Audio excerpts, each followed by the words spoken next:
امروزه پارتیشن های شیشه‌ای طرفداران زیادی دارند، چرا که این پارتیشن ها گزینه مناسبی به جهت تفکیک فضاهای داخلی به خصوص در مراکز اداری هستند. نسبت به دیوارهای آجری فضای کمتری اشغال می کنند و منجر به استفاده حداکثری از فضا میشن.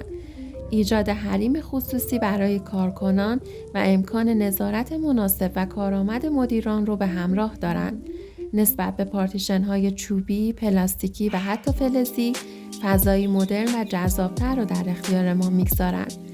حال برخی نیازمند حریمی خصوصی‌تر در صورت استفاده از پارتیشن‌های شیشه‌ای هستند. از این رو ارکاندور جاوید با توجه به سالها تجربه و شناسایی نیازهای شما عزیزان 5 پیشنهاد ویژه داره. شیشه‌های اسمارت که میتوان با استفاده از ریموت یا سیستم‌های الکترونیکی شیشه‌ها را از حالت مات یا شفاف تغییر داد. شیشه‌های لاکوبل دارای تنوع رنگی بسیار زیبایی هستند و میتوان در محیط‌های اداری و یا کلینیک‌ها به زیبایی مورد استفاده قرار بگیرند.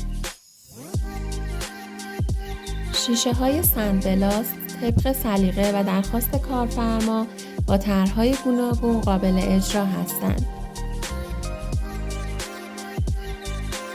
اگر فضای شما از قبل پارتیشن‌های شیشه‌ای شفاف نصب شده و همکنون شما نیازمند حریم دیداری خصوصی تری هستید، میتونید از استیکرهای شیشه‌ای بهره مند شوید.